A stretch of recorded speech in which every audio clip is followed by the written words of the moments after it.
The most terrifying thing I have ever heard wasn't a growl or a scream. It was a whistle. A beautiful, melodic sound that seemed to come from everywhere and nowhere all at once. My friends, Ben and Maya, and I were on a day hike in the Black Hills National Forest in South Dakota. We were all experienced hikers, and the trail we chose was one we had been on dozens of times. The woods were beautiful, the sun was high, and the air was crisp and clean. It should have been a perfect day, but there was a strange stillness to the air, an unnatural silence. We should have been hearing the chattering of squirrels and the calls of birds, but there was nothing. No rustling leaves, no buzzing insects. It was a silence so profound it felt like the entire forest was holding its breath. We were about 4 miles in, talking and laughing, when we first heard it. A high-pitched, warbling whistle, like a person playing a flute, but it was off-key, subtly wrong in a way that made my skin crawl. We all stopped, listening. "Was that a person?" Maya whispered, her eyes wide. We tried to rationalize it. A lost hiker. A strange bird call. But the sound was too perfect, too human-like, yet it had a synthetic quality to it, like a sound from a broken music box. We continued on, a nervous silence hanging between us. The whistling started again, this time closer, and it was no longer just a simple tune. It was a frantic, looping melody that seemed to be coming from all sides, swirling around us. We looked at each other, the fear now a palpable thing in the air. We picked up our pace, trying to get back to the main trail, but the whistling kept pace with us, now moving from side to side in the trees. A terrible, playful sound that seemed to be mocking our panic. We started to run. We had been off the main trail for a little while, trying to get to a scenic overlook, and now we realized we were completely lost. The trees around us began to change, their trunks gnarled and twisted, their branches reaching downward like skeletal fingers. The light seemed to dim, even though the sun was still high in the sky. The whistling got louder, more frantic, and now we could hear a faint, shuffling sound beneath the music, like something dragging its feet through the leaves. It was coming from the direction of the whistling, and it was getting closer. The tune changed again.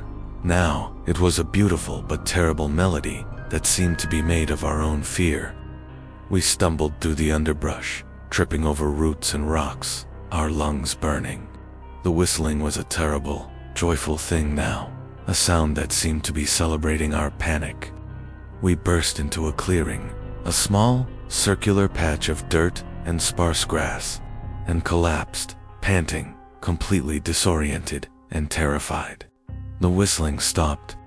The silence that followed was more terrifying than the sound itself. It was the silence of a predator, the silence before the kill. We huddled together, our flashlights sweeping frantically across the trees, but we saw nothing. We were completely alone. Then, we heard a new sound, a loud, cracking sound from the center of the clearing, like wood snapping under immense pressure. We turned our lights on the source of the sound, and we saw it. A massive tree, its trunk twisted into a spiral, its branches all pointing downward, like gnarled, beckoning fingers. The cracking sound was coming from inside the tree, and the tree itself seemed to be swaying, as if something was pushing its way out from within. The whistling started again, but this time it was coming from inside the tree, a beautiful and terrible melody that seemed to be calling to us. Then, we saw a small, pale hand, with impossibly long fingers, push its way out of a crack in the trunk. The hand was waving at us, a slow, deliberate, beckoning gesture. I felt a terrible pull, an urge to move closer, to answer the call.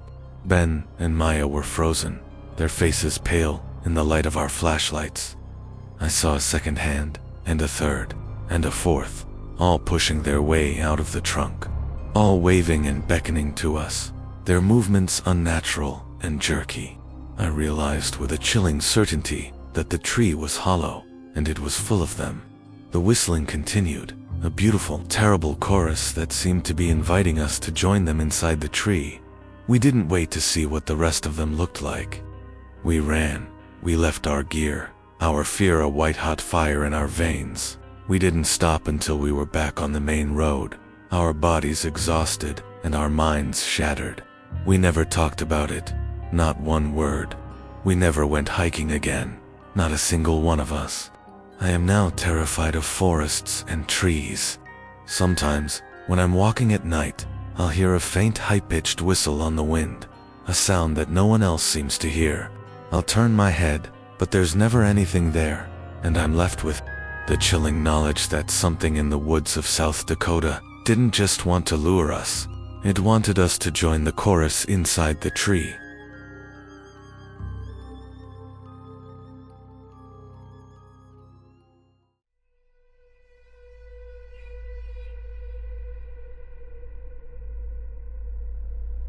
The most terrifying thing that ever happened to me wasn't because of an animal or a ghost. It was a doll. A small, hand-carved wooden doll with black button eyes left inside a geocache in the middle of nowhere. I'm an amateur geocacher, and I was on a solo trip, looking for a rare cache hidden in a remote part of the Great Smoky Mountains National Park, on the border of Tennessee and North Carolina. I had a GPS, my gear, and years of experience, so I wasn't worried. The weather, however, was not on my side.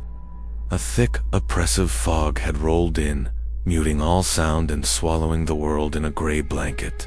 The trees were impossibly close, their silhouettes looming out of the mist like silent sentinels. The forest was eerily quiet. It should have felt peaceful, but it felt wrong, as if the air itself was holding its breath. I finally found the cache, a small metal box hidden under a rock.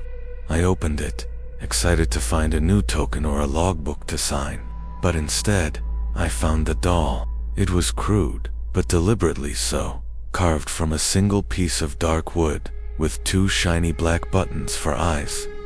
The thing was unnerving. Its small, carved mouth twisted into what looked like a sinister smile. I felt a profound sense of unease. This was not a normal geocaching token.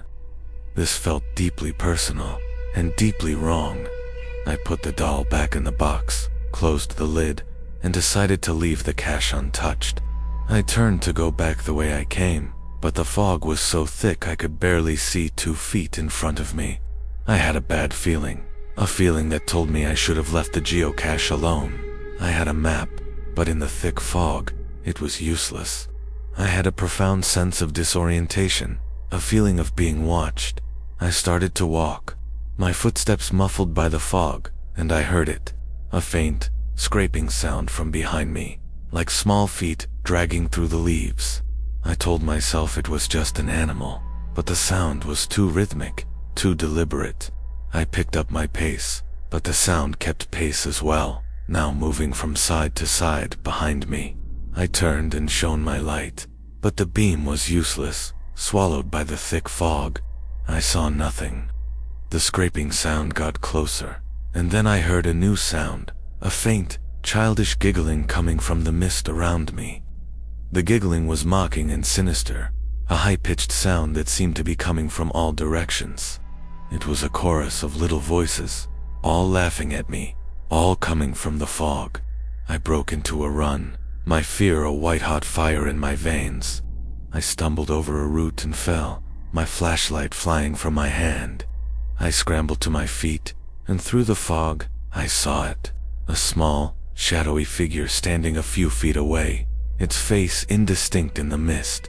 But I could see 2 small, white button eyes gleaming in the dark. I scrambled to my feet and ran blindly through the fog, the giggling following me. Now louder and more numerous, a terrible chorus of high-pitched, childish laughter that surrounded me. I ran into a small clearing and stopped, panting, my lungs burning. The giggling stopped. I swept my flashlight across the trees, but saw nothing. The light fell on a small pile of rocks in the center of the clearing, and there, sitting on top of the pile, was the wooden doll I had found in the Jeep. It was facing me, its button eyes seeming to stare right into my soul. A small, cold hand touched my ankle. I let out a strangled cry and looked down, but there was nothing there. I looked back at the pile of rocks, and I saw a second doll, and a third, and a fourth, all sitting on the rocks, all facing me, their little black button eyes gleaming in the dark. The giggling started again, a terrible chorus that seemed to be coming from the dolls themselves. I realized with a chilling certainty that I was trapped, that the fog was no longer just fog, but a physical barrier, and the dolls were not just dolls, but something else entirely.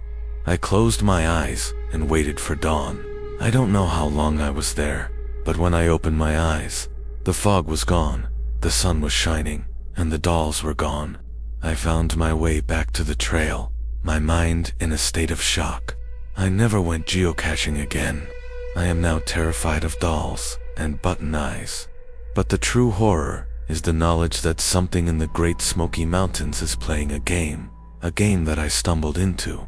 And sometimes, when I'm home alone at night, I can hear a faint, childish giggling coming from the shadows of my room, and I know that the game isn't over.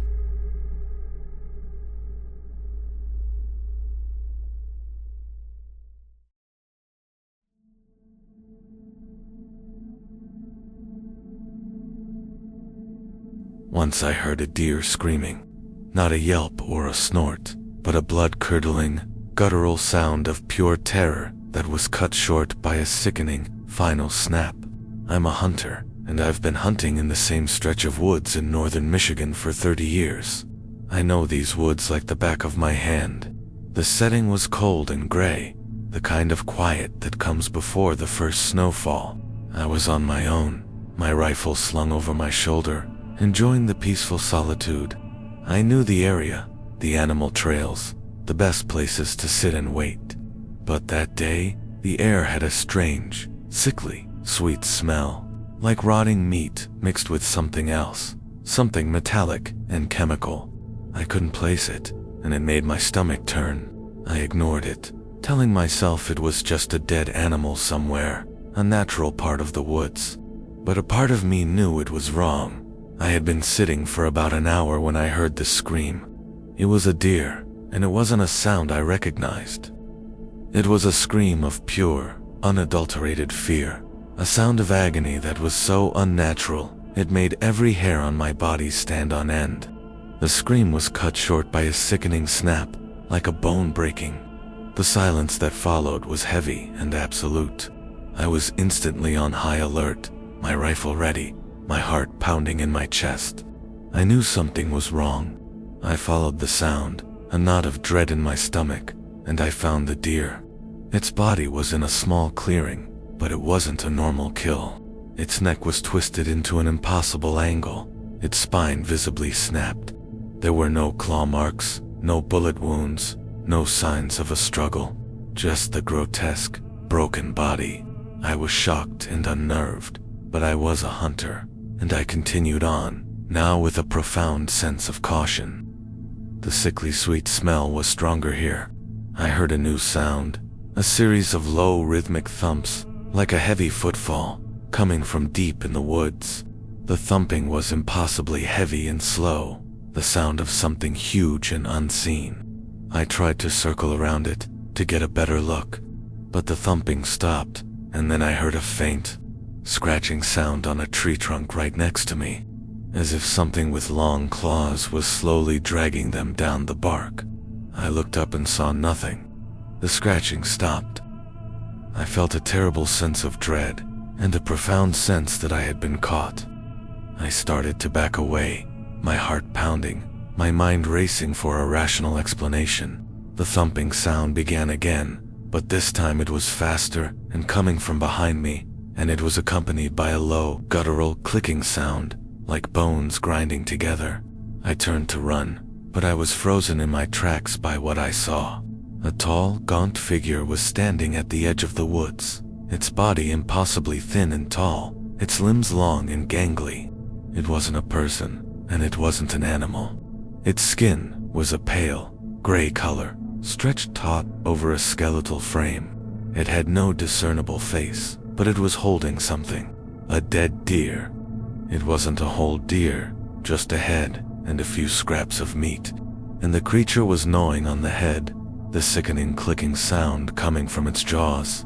I saw that its long, thin fingers were wrapped around the deer's antlers, and it was holding the head like a trophy.